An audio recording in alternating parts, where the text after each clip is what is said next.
All right, so we are live, everyone. My name is Jesse, and I am with Exploring by the Seat of Your Pants. For those joining us for the first time, and we do have a few groups joining us for the first time today, welcome in. We are all about bringing conservation, adventure, and science into classrooms around the world. And of course, there are no real classrooms right now. All of you are stuck at home, so we so appreciate you continuing to join us live as families from home and on YouTube as we highlight amazing scientists and explorers from around the globe. I also want to announce before we dive in today that we are launching our first ever Global Biodiversity Festival. So, not this weekend, but the next weekend, May 22nd through 24th, we will be highlighting over 40 amazing explorers from across the globe, all as a festival in support of some amazing organizations so we can give back to them in all the conservation work they do. It's particularly exciting today because the group that we are joined with live is one of those groups that we want to work to give back to, and that is the Turtle Hospital. So over the last 5 years, since we were started, we have done over 50 sessions with the Turtle Hospital live in Marathon, Florida, in the beautiful Florida Keys, highlighting the amazing work that they do in rescuing, rehabilitating, and re-releasing injured sea turtles. So together with them and with our families joining live from Colorado, British Columbia, Texas, Connecticut, Ontario, and more, let's dive in with Teresa at the Turtle Hospital and take us away. Well, great to be here. So we're going to start off with one of our patients. This is Johnny. He is about an 85 pounds loggerhead. And so loggerheads are one of the more common species that we get down here in the Keys. They're actually the most common nester in the Florida. So we get lots and lots of loggerheads. And loggerheads get their name because they have a very, very large head. But Johnny is still considered a sub-adult, so not nearly as big as it will eventually be. But Johnny came in back in the beginning of March. He was found floating, just very weak, lethargic. When he first came in, he just floated. He didn't do anything. He was just a mess. And so with floating with sea turtles, that's not normal. Typically, the only time sea turtles are ever up at the surface is to breathe. But they'll come up, breathe, and they'll go right back down. So the fact that he couldn't dive down, couldn't really move very fast, not a good sign. So we brought him in. When they first come in, we always do a little physical. They get blood work, x-rays, pretty much anything we can do. And with him, it was all inconclusive. We couldn't really pinpoint any one problem. So we just kind of started them off on broad spectrum antibiotics, fluids, getting him to eat, which took a while for him to eat on his own. So we started him off with IV nutrition, but he is doing so much better. He is now eating on his own. He's gained about 10 or 12 pounds since he's been here, which is a very good sign. He was kind of skinny when he came in. He's now swimming around. Of course, not at the moment. At the moment, he's still taking a nap, but we do that. But just overall, his overall condition has gotten so much better. So he's on his way. He probably still needs to stay for at least another few weeks, maybe a month, because we want to make sure he's completely healthy before he gets released. Because with people, if you get sent home from the doctor too soon, you could always go back. But with turtles, that's not really an option. Once they get released, we're not going to see them again. But we'll leave him to his little nap, and we'll see if he wakes up in a little bit. With sea turtles, they're not like us. They don't have the same set schedules. It's not like sun is up, they're awake, sun goes down, they go to sleep. They just kind of sleep whenever they're tired. And when they are sleeping, they can hold their breath up to about 5 hours. So really, really rough life being a turtle. But we'll see some of our little green sea turtles. So the green sea turtles are the other more common species that we get. You might notice that Birdie here is not actually green, but they get their name because they're primarily herbivores. So they eat seagrass and algae, green stuff. Here they get romaine lettuce, kale, green peppers, still green stuff. But they eat so much of that green stuff that it turns their fat, their insides, green. So it's kind of like you are what you eat.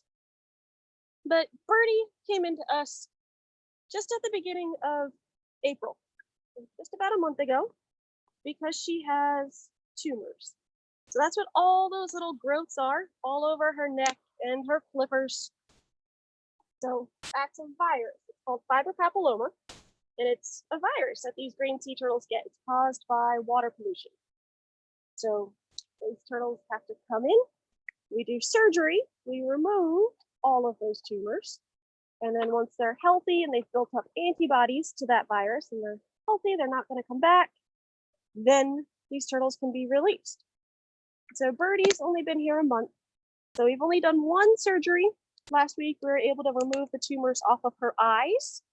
So she's feeling a little bit better now, especially in a few days. She's finally gotten a chance to recuperate so she can finally see, which is a very good sign. But she still has tumors everywhere else. The flippers, the neck, her rear flippers, kind of everywhere. So she'll still need a few more surgeries, but we'll wait a few weeks, let her recuperate a little bit, get a little bit stronger, and then we'll do that surgery again. And she's got a lot of tumors, so it might take up to 5 surgeries or so. It all depends on how many tumors they have as to how many surgeries it takes.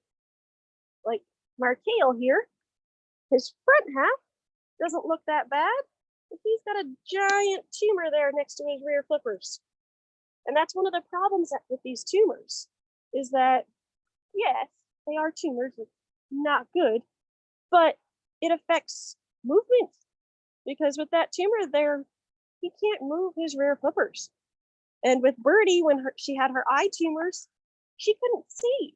And if you can't see and you can't move, you can't eat, which is not good. But that's why they're here. So we can do these surgeries, we can help them, and then eventually they'll be able to be released. In total, typically when they come in with tumors, they're here for about a year, just because it takes time to remove those tumors and for them to build up those antibodies, build up the immunity to that virus. So they'll be with us for a while. Whereas other turtles, like Johnny, who finally decided to wake up, he only came in beginning of March, so he'll probably only be here for just a few months. There's that loggerhead head.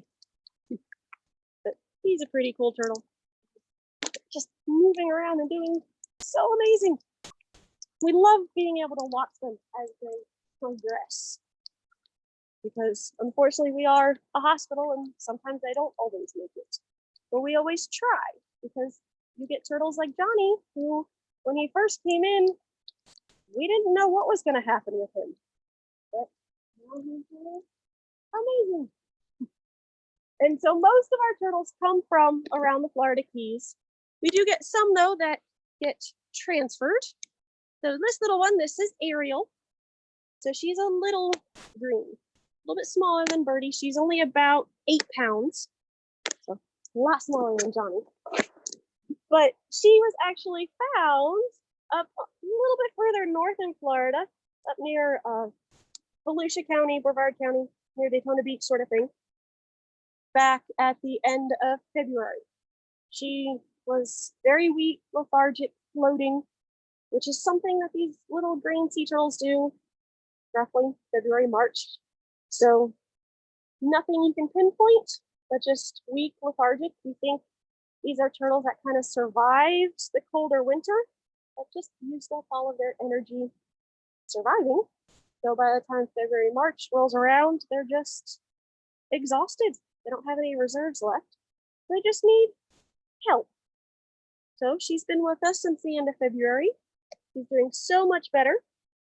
She'll still need to stay with us a little while longer. Her blood work's not quite where we want it to be yet.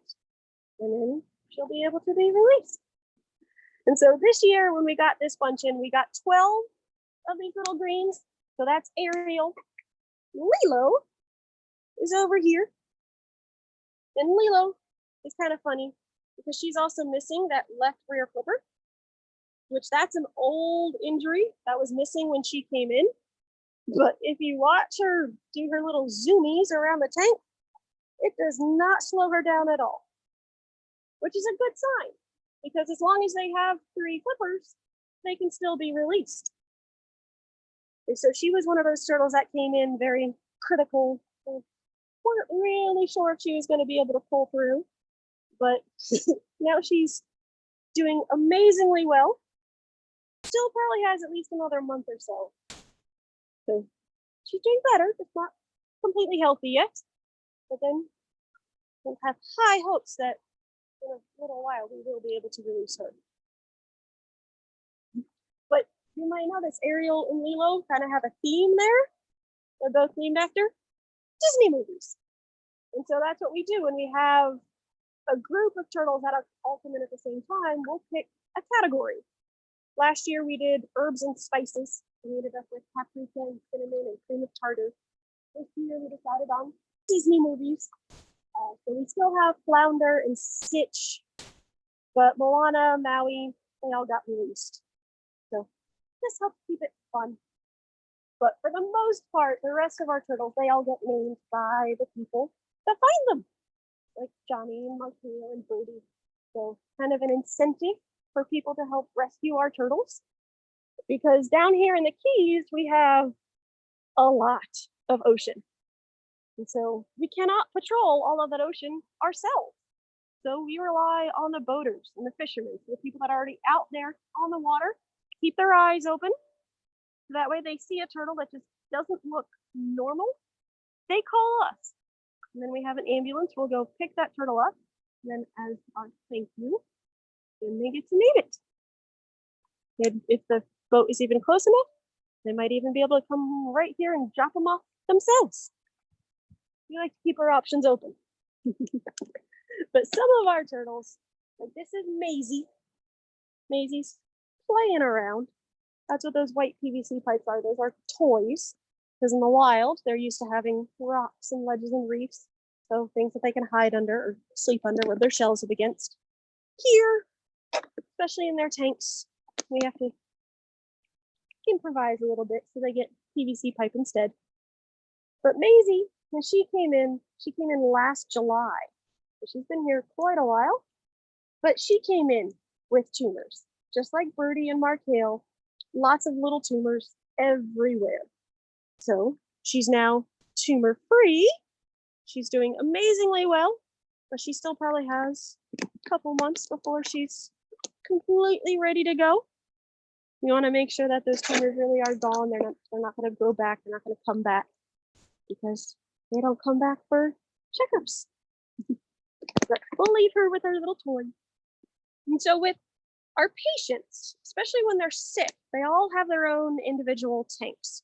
Just like us, when we're sick, we stay away from everybody else.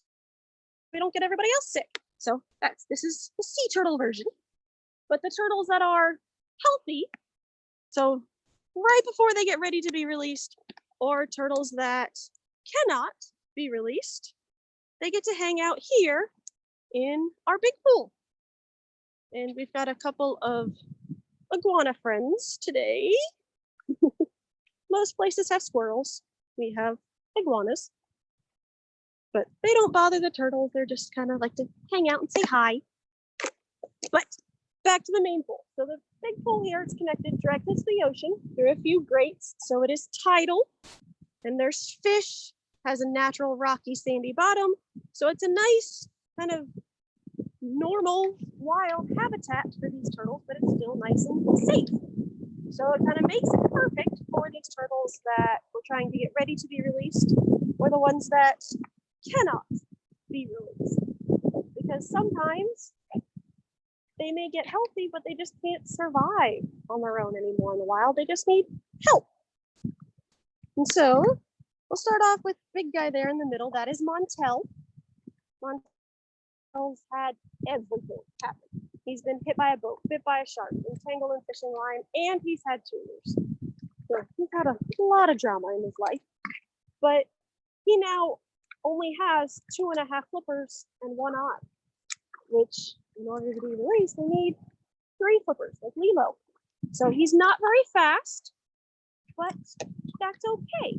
Here, he doesn't have to be fast. He doesn't have to worry about boats or sharks or even finding his own food. We do all of that for him. So he just gets to have a lot of fun. But most of these guys, do a little crook coming over. these guys have what's known as bubble butt syndrome, which is what happens when they get hit by a boat and the force of the boat strike either causes air to get trapped and it causes nerve damage, which means that these turtles now float. Remember, floating sea turtles, not normal. So, cannot release them. So they get to hang out here. But to make them a little bit more comfortable, we attach lead weight to the outside of their shells. So on Krek there, you see those little gray circles on his butt. Those are weights. So that way when he wants to, he can go down to the bottom and go to sleep. It's just that eventually these weights fall off. So they're back to floating and they're not coming back. So then they have to stay here. But some of them will stay with us here in the Keys at the Turtle Hospital, but some will eventually end up at zoos or aquariums because it really is the only way for a zoo or an aquarium to get a sea turtle, because these guys, they are endangered species. So you can't just go out into the ocean and take one because you want one. And so we were actually working on getting one of our non-releasables to an aquarium in London prior to all of this going on. And we actually kind of were just about to book tickets at the end of March, and then everything happened. So Brianna gets to stay with us a little while longer, but that's okay. She likes it here. And one of the things with sea turtles is that they may not get attached to us, but we tend to get attached to them. So when they get released or when they go other places, it's both very happy because they get to go be turtles, but at the same time it's very sad because we don't always get to see them again. But at least when they go to other aquariums, we do get little checkups and we get reports back, lots and lots of pictures. We like lots of pictures as to how they're doing in their new home. But one of our turtles that won't ever go anywhere else, one that's always going to stay with us, is April. April, here is a green sea turtle. He's been with us since April 1st, 1991, which is actually how he got his name. But when he came in, he had tumors covering both of his eyes, and he was a mess. And so in the process of removing those tumors, he lost most of his vision. So April is now blind, but that's okay. We've got him trained to come to a sound for feeding time. And then we use a pair of tongs and we can feed him. And at this point, he's kind of big enough so that way if he does accidentally bump into some of the other turtles, it doesn't do any harm. But it's just like having a blind dog or a blind cat as a pet. As long as you don't go moving around the furniture, they do fine. And so April will always stay here because he always knows what the boundaries are. He knows how to do everything. He doesn't always take change very well. Ooh, and then our biggest turtle that just popped up, that is Bowie. Now she is our largest turtle. She's about 310 pounds. And so for green sea turtles, they'll eventually get to be about 500 pounds. So even though she's big, she's gonna get bigger. But she also has bubble butt. So I see a lot of these smaller guys, like Emerald's only about 70 pounds. So they do get very large, which of course makes moving them very, very fun. So typically it just takes multiple people. Okay, time for questions. Sure. Well, first of all, thank you so much, Teresa, for an awesome presentation, as always, highlighting all the amazing work you do, and some squirrel iguanas, which was really unexpected. I love that. We haven't had that before. That's super fun. So for people on YouTube, you can let me know where you're joining from, share questions there. We have had a lot of people misbehaving on YouTube today. Just because you have a chance to be in the session doesn't mean you should use it as a chat bar, people. So we do want to take as many questions as possible. Make sure we can take some from our teachers as well. And of course, we've got a whole bunch of live groups with us too. So I'll be coming to each of you one by one and see how many good questions we can take. But our first is from Mr. Rutledge in Regent Park. Their grade sixes want to ask, with everyone staying home these days, are you seeing a difference in the ocean ecosystems? Are you seeing a difference in animal behavior? Anything that you guys can note with fewer people out? Sort of. So like here at the Turtle Hospital, not much has really changed for our turtles, just because we still are here every day because they still need to be fed. They still need meds. We're still rescuing turtles, everything like that. So day to day, our turtles, not much has changed. But we are finding just overall in the Keys, there's less people down here. So there's no tourists. Most of our funding and everything in the Keys is tourism based, which also is a good thing because it means that there's less turtles kind of getting hit by boats, things like that. But at the same time, there's also less people to find turtles because we rely on the people that are out there to find these turtles when they get sick. Right. So it's kind of a catch-22. It's a good thing, but at the same time, not always. It's an odd thing. Just like everyone, we're all dealing with a lot of different things, but I'm glad we got to hear that perspective of the Turtle Hospital. That's awesome. All right, I'm going to go to Port Alberni in British Columbia to see Miss Salmon. If you want to join us with your kids live at home, let's just unmute your mic. Oh, it's not letting me unmute your mic, so you might have to unmute yourselves, and then you're good to go for a question. All right, are we good? Yeah, perfect. Okay, good morning, everyone. My students in Port Alberni, British Columbia at St. John Paul II Catholic School, they're curious, are turtle markings on their shells unique like somebody's fingerprints would be, or are they all the same? Cool. Question.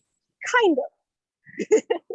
With animals, it's never yes or no. So with sea turtles, yes, their shells are unique.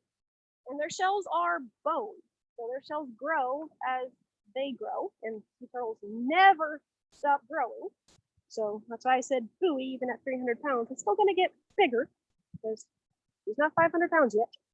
But what happens is that very outer layer of their shell is a keratin layer. So it's just like your fingernails.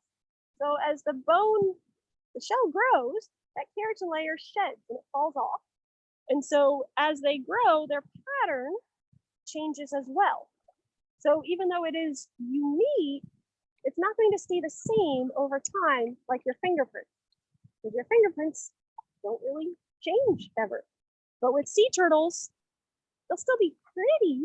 It'll just be a different kind of pretty. Awesome. Great answer, Teresa. All right, I'm going to go to Mr. Reed just outside of Stony Creek, Ontario, who can share a question from his class. Mr. Reed, go for it. Well, hi, everybody. I'm my kindergarten class. If you're watching, hi. We're joining you from Stony Creek from St. Martin of Tours, and we had many questions. But one that we wanted to ask is, well, how do sea turtles protect themselves while they're sleeping, or in the wild, or even at the turtle hospital? Yeah. Well, their shell is their main defense. Sea turtles are not really an offensive animal, so they're not going to go after sharks and predators, things like that. They're more on the defensive side. But whereas box turtles and land turtles can pull their heads and their feet inside their shell, sea turtles cannot. So their heads and their flippers are always out. Which, if they're out, then that means that they might get nibbled on, which is what we're kind of assuming happened to Lilo's rear flipper, is that it got nibbled on. And that's what happened to one of Montel's flippers, is that got nibbled on. So what they do is that they can be very fast when they want to be. They can be bursts of speed up to about 30 miles an hour, which of course is helpful when they're awake. Not nearly as helpful when they're asleep. They're not going to go sleep swimming. But what they'll do instead, and see if it'll pop up here. So right at the base of the piling there, a big dark spot kind of looks like a rock. That's not a rock, that's a turtle. But that's what they do, is that when they time for them to take their nap, they'll go try to hide, or their version of hiding. They'll go stick their head, their front flippers, kind of their front half of their body, up underneath a rock or a ledge or a reef, because that way they're protected. And so that way, if you are a shark or something else cruising around looking for a turtle to eat, he doesn't look like a turtle. He just looks like another bit of rock. But that's Rebel. He's one of our non-releasable turtles. He's about 250 pounds. Right. And so it kind of sounds weird when you're like, what? A turtle doesn't look like a rock, but it is pretty good camouflage. And that is one of the reasons why for our patients, we do try to give them their toys as well, because they'll sometimes use the PVC pipe for the same reason, which is really funny when they try to hide their head under something that clearly is not hiding them. But they think they're hiding. Yep. So I can't see the turtle. makes Where them is it? happy. My God. Awesome. And by the way, Mr. Reed, I've never had a teacher ask a question and then have more of their students come on YouTube at the same second and be like, oh my God, it's Mr. Reed. So that's fun.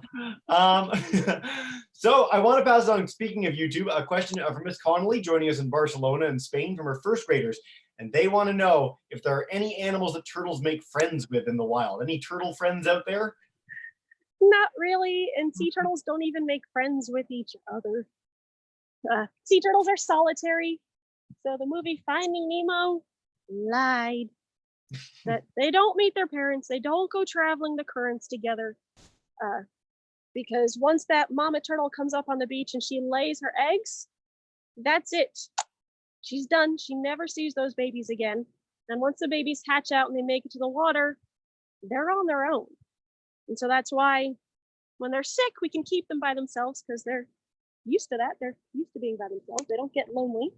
And why even when you do put them together, like the guys here in the big pool, if you kind of watch them, they have no concept of social etiquette or personal space.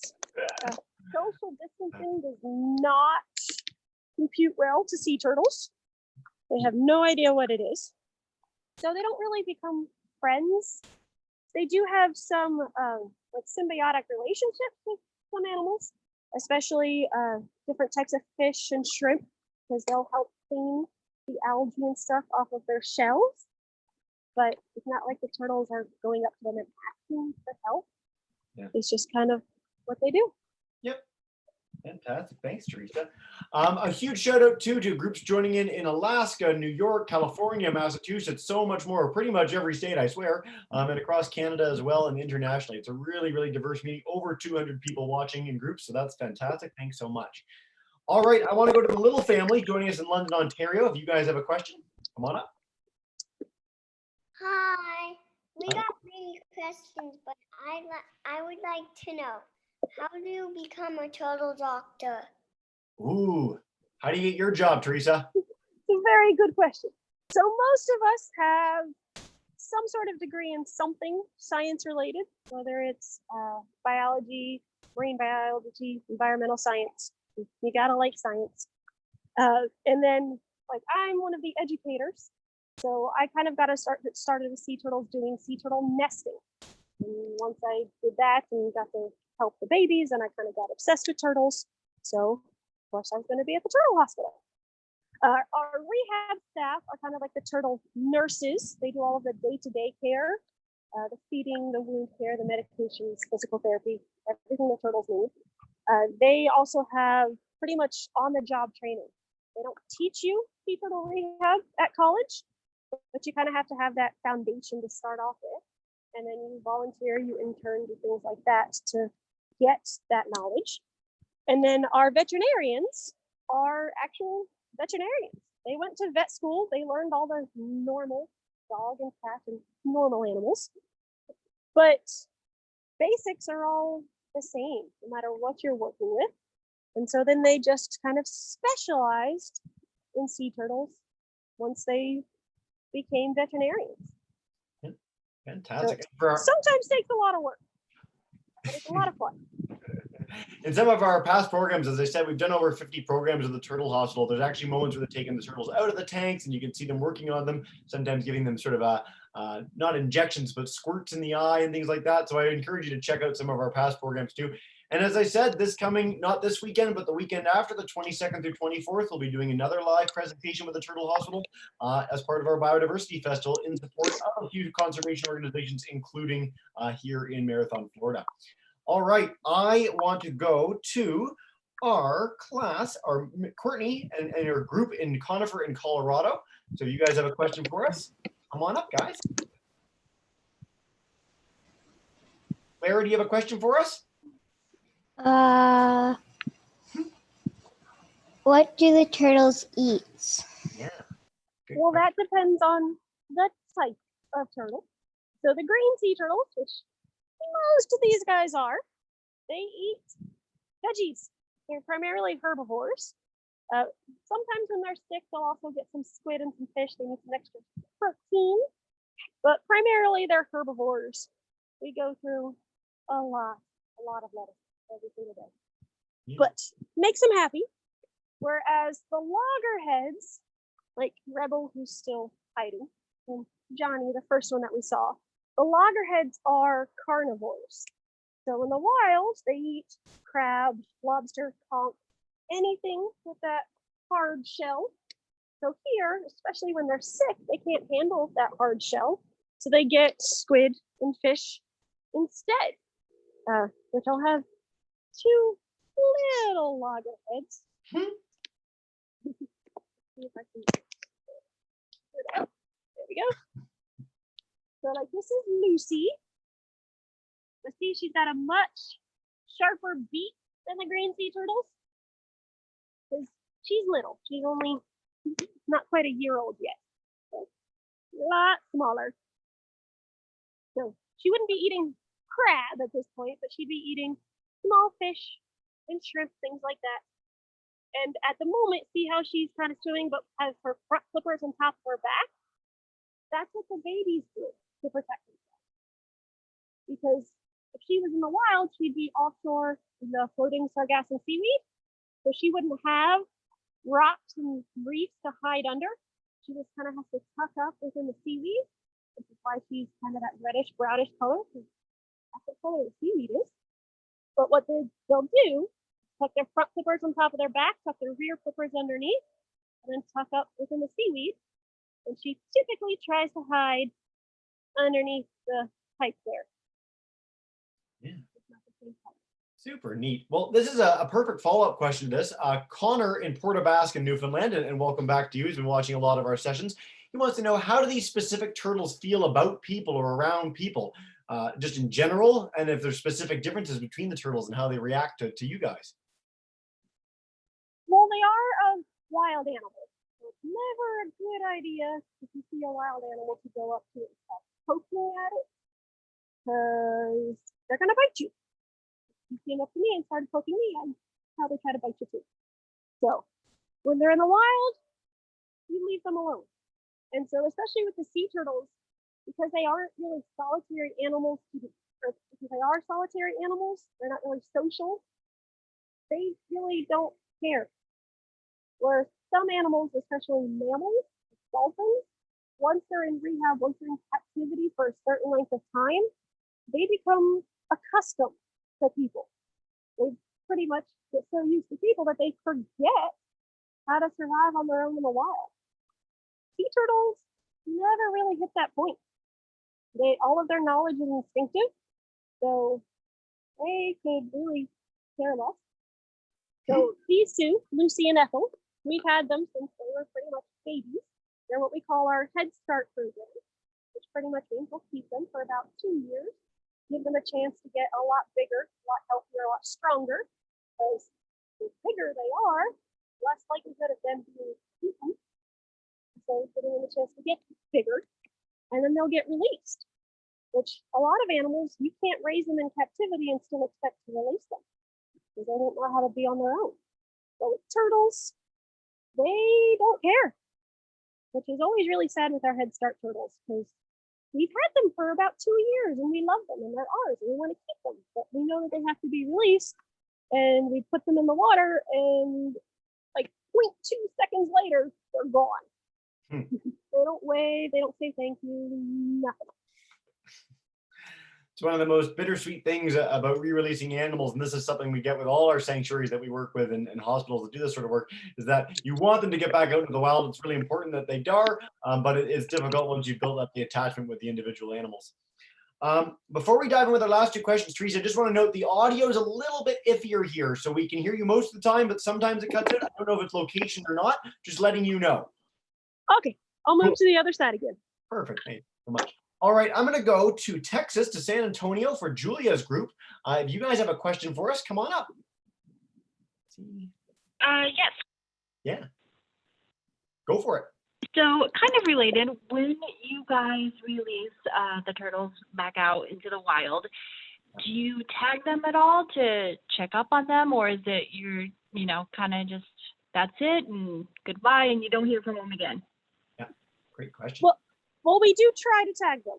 The only ones we really can't tag are like the babies, because when babies are born, they're only like 2 to 3 inches long.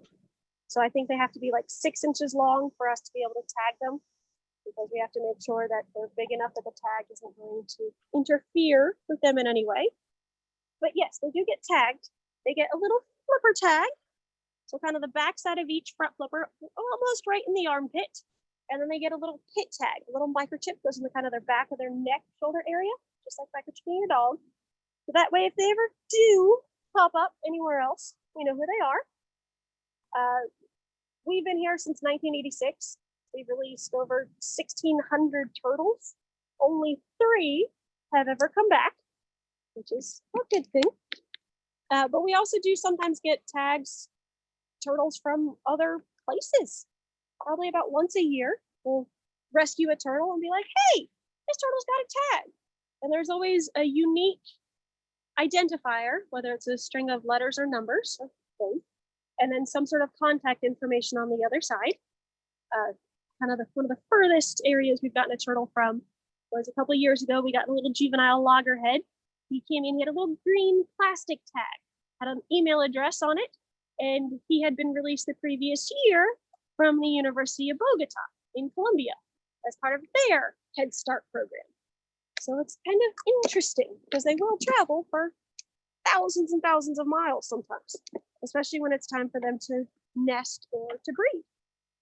Very cool. All right.